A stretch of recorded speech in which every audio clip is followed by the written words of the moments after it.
Hi, everyone. I'm Paul with the Garland County Library, and I'm here with Casey Hardaway, who is the Southwest Regional Educator with the Arkansas Game and Fish Commission. And this is episode 2 of an ongoing virtual series in collaboration with the Garland County Library and Game and Fish. And this episode is going to talk about paddling and boating safety. And you can go back and check out the first one in our video archive on Facebook or YouTube. That was about shed antler hunting. And we'll have another one next month on April 10th. That one will be about turkey. So welcome, Casey. Good to see you. Hi, Paul. Thanks for having me. It's good to be here. Always. Well, I'm going to turn it over to you. And for the live audience, if you have questions or comments of any kind about boating safety or any of the topics that Casey here brings up, don't hesitate to share those. Alrighty. Well, there is so much to say about boating safety. It's hard to condense it into a short program, but I tried. I tried to compile some interesting facts for you guys, and hopefully I'll be able to recruit some new boaters after talking a little bit about this. I want to start by saying that any boating information you need here in Arkansas can be found at agfc.com. And if you're watching today because you care about boater safety and you have something to offer as an instructor, I'll tell you how you can become a volunteer boating education instructor. But finding information about boating laws, safety, and resources in Arkansas, it can be easy if you know where to look. And online, you're going to want to start by typing in agfc.com into your browser. That's AGFC for Arkansas Game and Fish Commission.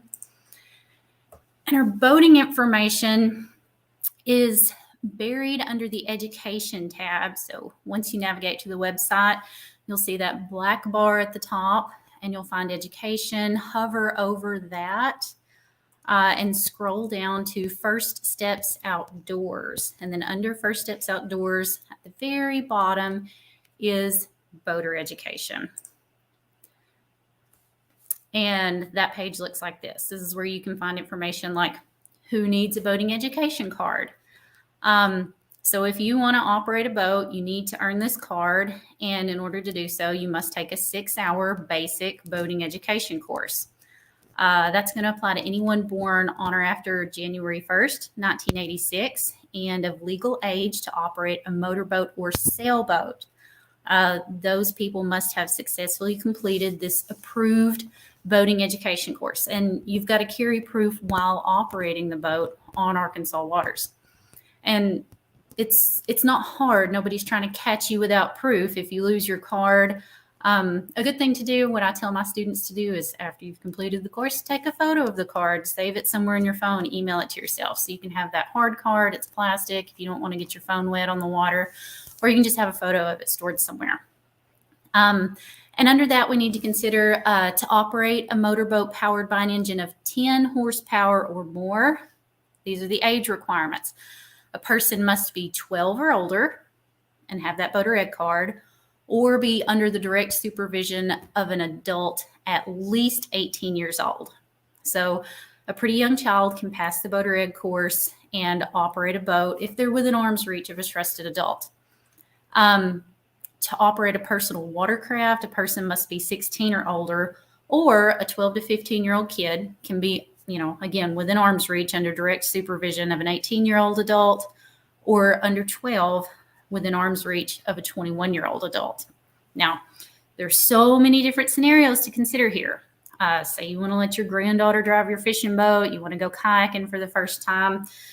You need to understand the rules that apply to each situation. And it's important to make sure that you read the rules on an official AGFC source and don't just go Googling them willy-nilly.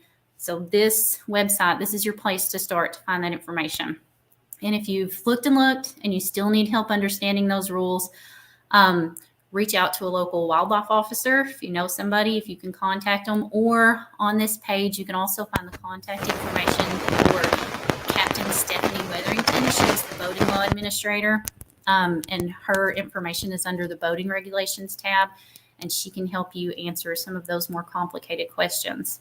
Some of the other information you can find on this page include where to take a boater ed class if you haven't taken one yet, how to meet those requirements online if an in-person class is out of reach for you. You can meet the requirements online for a small fee. How to replace a lost card if you've already taken your class. Also, how to register a vessel, which vessels need to be registered, and rules that pertain to paddle sports, which is very popular in this area. And then, of course, if you scroll all the way to the bottom of this boater education page, you can find contact information for our statewide boater ed coordinator. Anybody interested in becoming a boater education instructor can reach out to him directly. Just shoot him an email with the contact information you'll find on this page. Or you can holler at me if you live in Southwest Arkansas. As Paul said, I'm the regional educator here, so I can be your first point of contact when you decide to get involved with volunteering for the Game and Fish. And if you contact me, what we'll do is we'll have a little chat about the requirements and the benefits of becoming a volunteer instructor. And if you decide that you do want to volunteer your time to teach boating safety, I'll send you an application and a background check. We'll get those filled out, signed and notarized, and we'll submit them back to those statewide coordinators. That's Joe and his assistant, Amy. And those guys are about the nicest, most helpful people you'll ever meet. So it's pretty simple process, and you'll have a lot of support if you decide that's something you want to do. Now, after your background check is cleared, you'll hear from me. Again, if you live in Southwest Arkansas, I'll reach out to you to set up an instructor training. I try to make this really convenient. If you're a school teacher or a police officer, I can come meet with you in your office so you don't have to drive super far, because I know how busy you guys are. I have met with instructors in a McDonald's over coffee. We always find a time and place that works for both of us.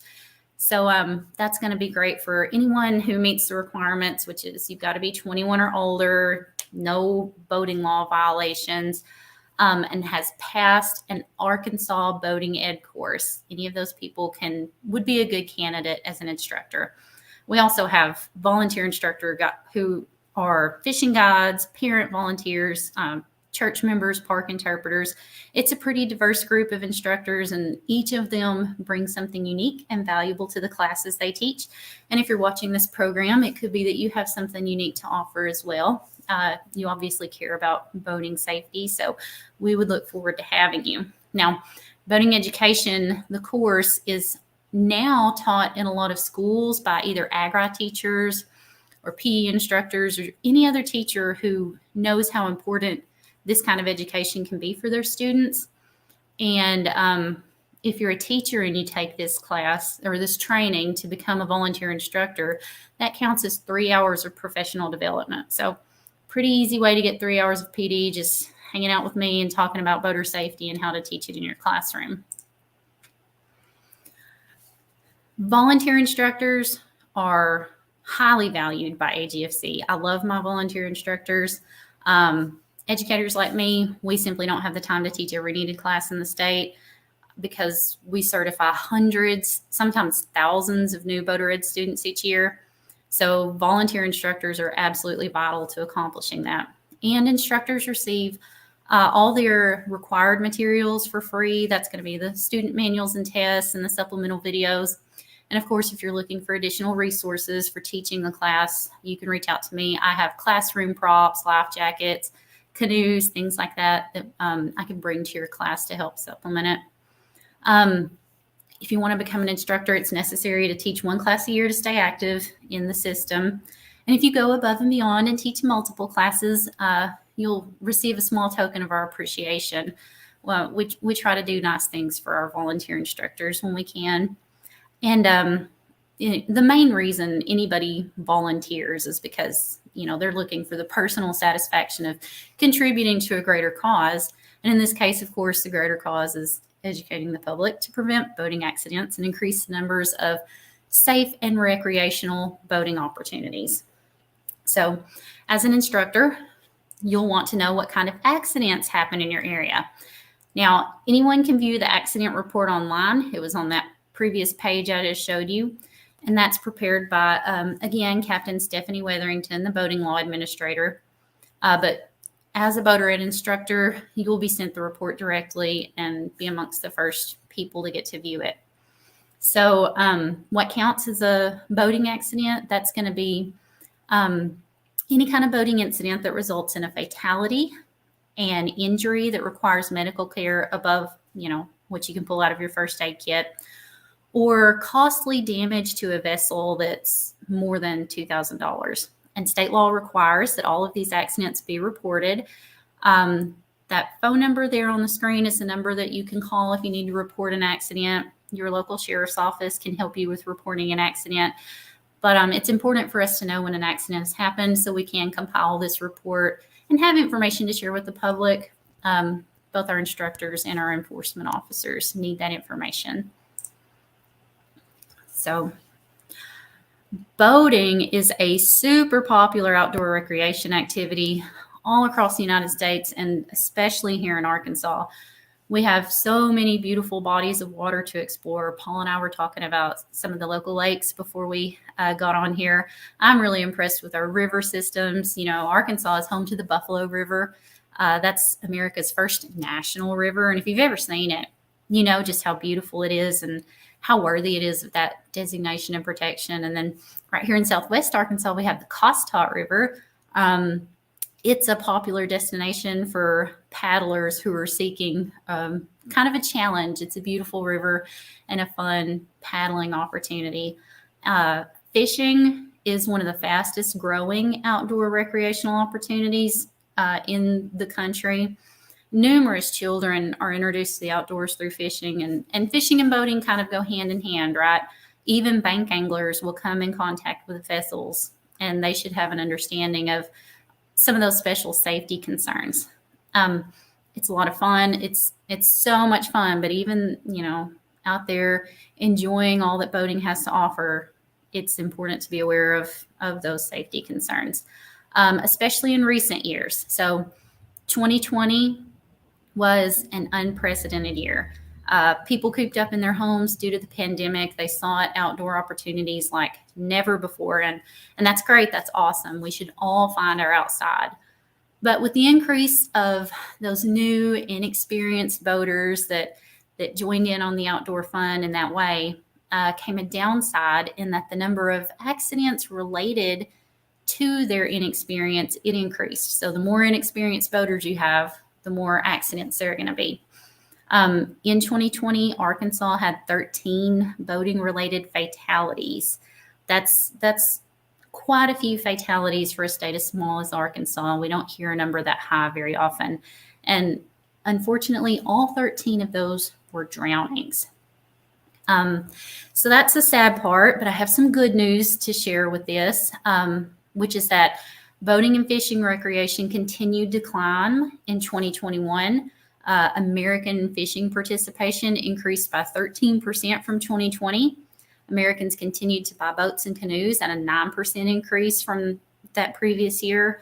And even with this increase in participation, Arkansas saw a 28% decline in boating-related accidents. And this decline can be attributed to several causes, but I really want to recognize the efforts of boater ed instructors who were alarmed by the 2020 numbers, and they really stepped up to raise awareness and prevent future accidents. Our enforcement division, our game wardens, they also saved many lives by enforcing safety laws and helping educate the public about the risks that go along with all that fun, especially when it comes to kids.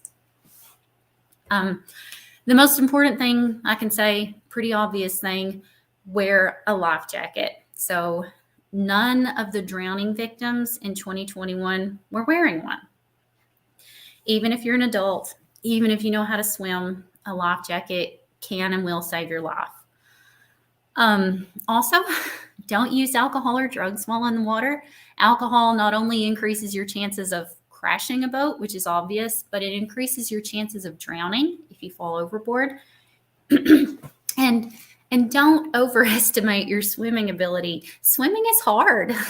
The shore is further away than you think. And just the slightest inclement weather or factors such as the bright sun or being a little bit dehydrated drastically decrease your swimming ability. And if you have children on board, they must wear their life jacket while the boat is underway. There is absolutely no tolerance for failure to secure a child in a life jacket. That was one of the number one reason that citations were issued last year, is because kids were not secured in a life jacket while they were out on the water in a boat. And since I cannot stress this enough, here are the laws. All vessels must have at least one U.S. Coast Guard approved wearable PFD, that's personal flotation device, or life jacket. You've got to have one per person on board. So if you've got 5 people on board, you got to have 5 life jackets. In addition to that, for vessels over 16 feet, you have to have a throwable flotation device. Children 12 years old and younger, it's not enough to just have a life jacket on board for them. They have to be wearing it. It has to be securely fastened to their persons at all times while on any vessel.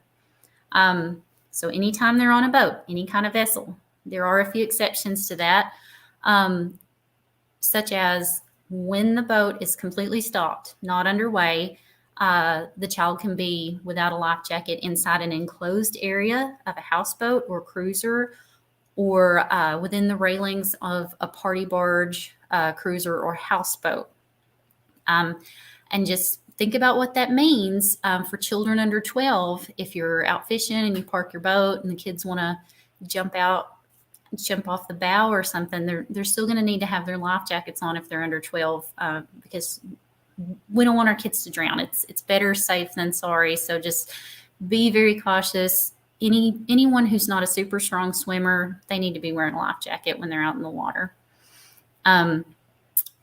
Each person on a personal watercraft, so think like a jet ski or a ski-doo, they also have to be wearing their life jackets at all times. And inflatable PFDs don't count for use on one of those, a jet ski or something. Anybody being towed behind a motorized vessel, if you're on water skis or an aquaplane, you also have to be wearing a life jacket at all times while you're being towed.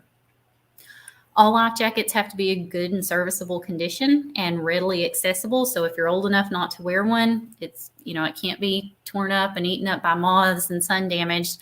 It's got to be in good shape. And you have to be able to reach it. So don't throw it under your boat seat. It has to be handy where you can grab it in an emergency situation. But as we know, an emergency pops up. You don't really have time to put on a life jacket. So it's better to just go ahead and wear it. Now, when it comes to sizing for PFDs, it's based on body weight and chest size. So for kids, it's important to do like the illustration. You've got to make sure that, for one thing, you got to make sure that you're not out there letting your kids boat in one of those cheap little swim trainer things that's not a real U.S. Coast Guard approved life jacket. Look on the inside tag, make sure it says U.S. Coast Guard approved, because those little swim trainer things, they're just toys and they won't prevent a drowning and they won't save you from receiving a citation if your kids are found in one. Also make sure it fits good. The life jacket can't be so big that it slides off the child's head, and it can't be too small to support their body weight. Failure to wear a life jacket is the main cause of drowning, but safety on the water has a higher standard than just staying alive. We want to prevent all accidents that result in injury or costly damage.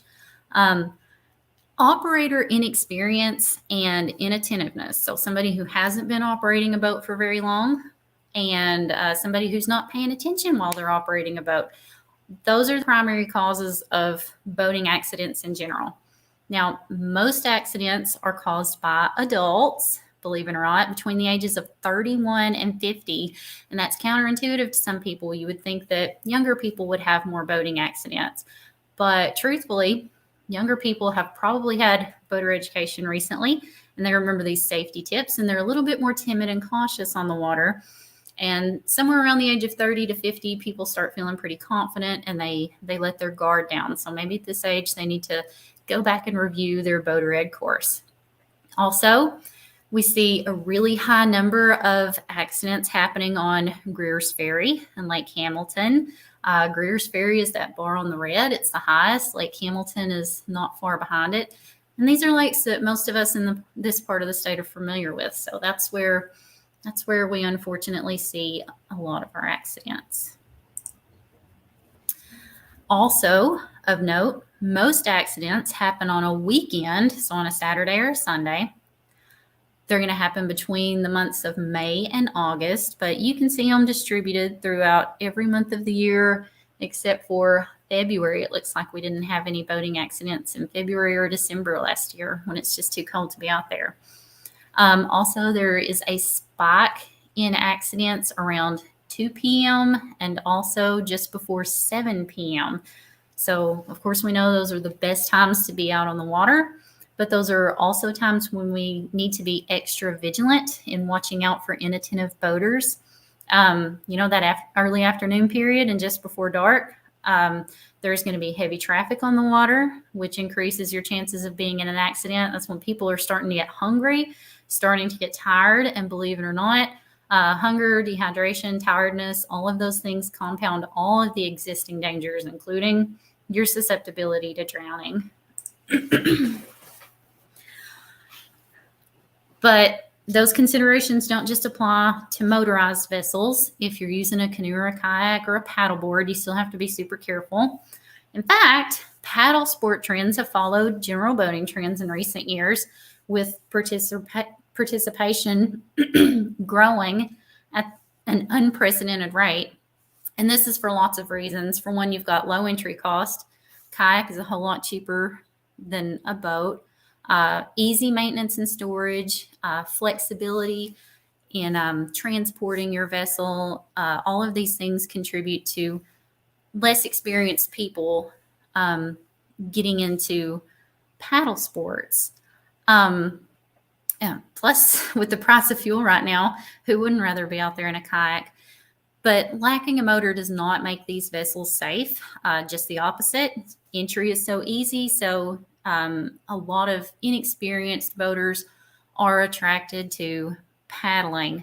And with that experience comes an increased chance in being involved in a boating accident. And some of you guys may have heard about some recent tragedies in our part of the state that didn't involve motorized vessels, but did involve people not wearing life jackets.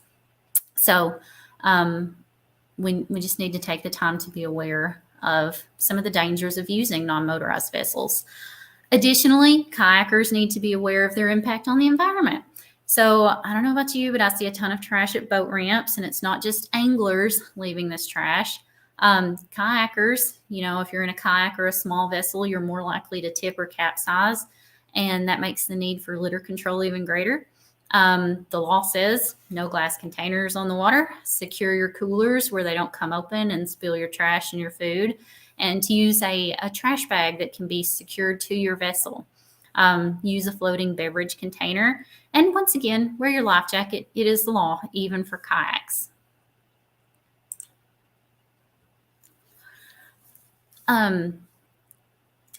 Paddling ethics is something important to consider as well. We just want to be respectful to everybody we're sharing the water with. We all know how annoying personal watercraft, those jet skis, can be with all the noise and the speeding around. They're just annoying and dangerous. But kayakers can be rude too, believe it or not. Landowners often complain about paddlers and kayaks trespassing on private property.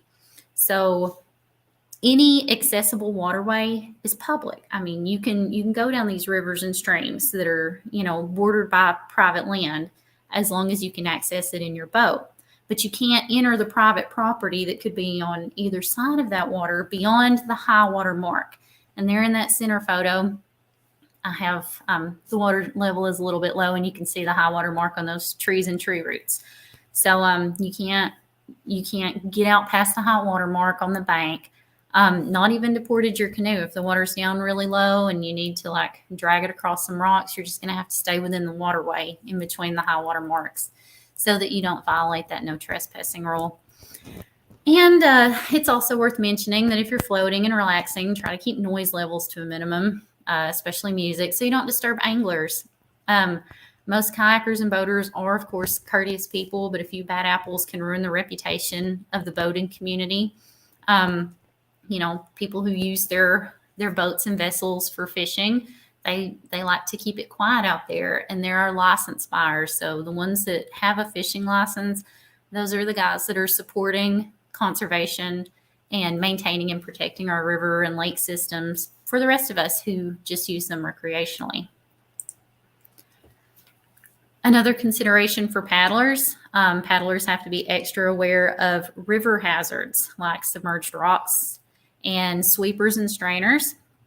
So I won't go into detail about what all of that means, but it's something to think about if you're thinking about getting a kayak or a canoe.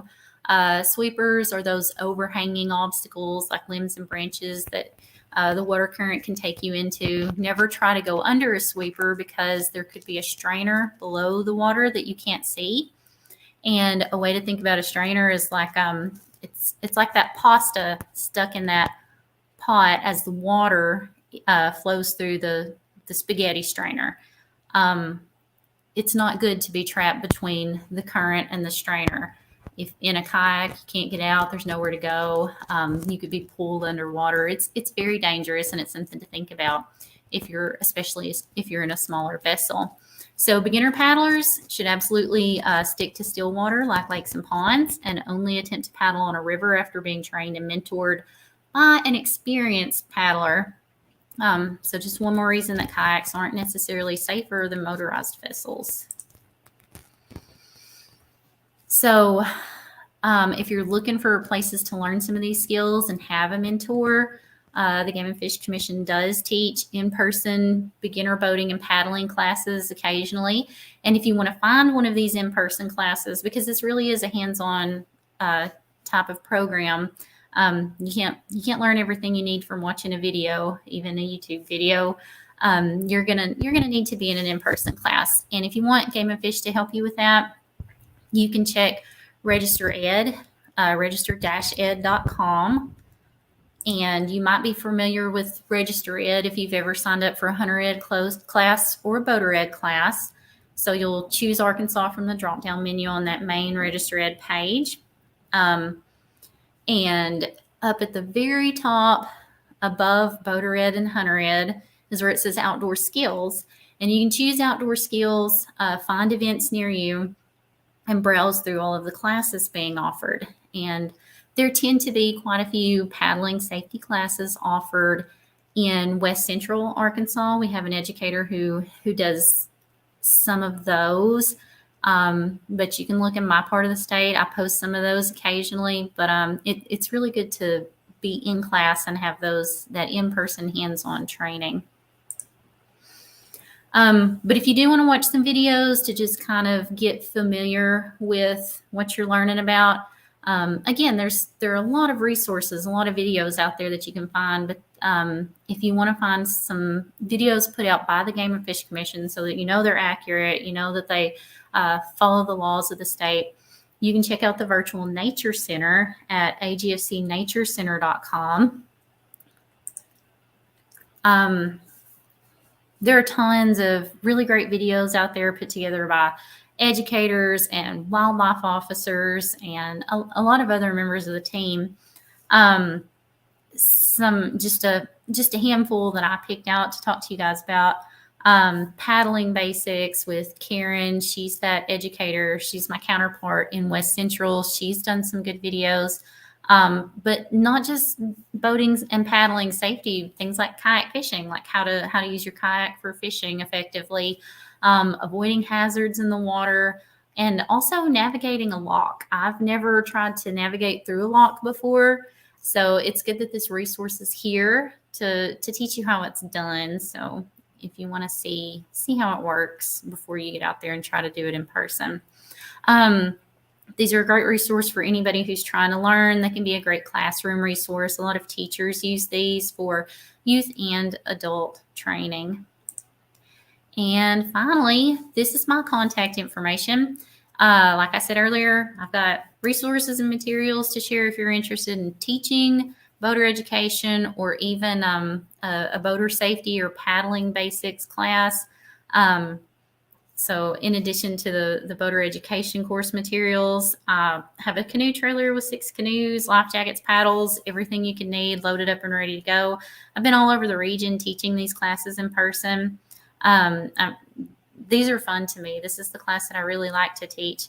I've taken my canoes into a cafeteria, and we practiced paddling strokes on the dry ground before we got in the water, because being in the water, especially with youth, can be dangerous.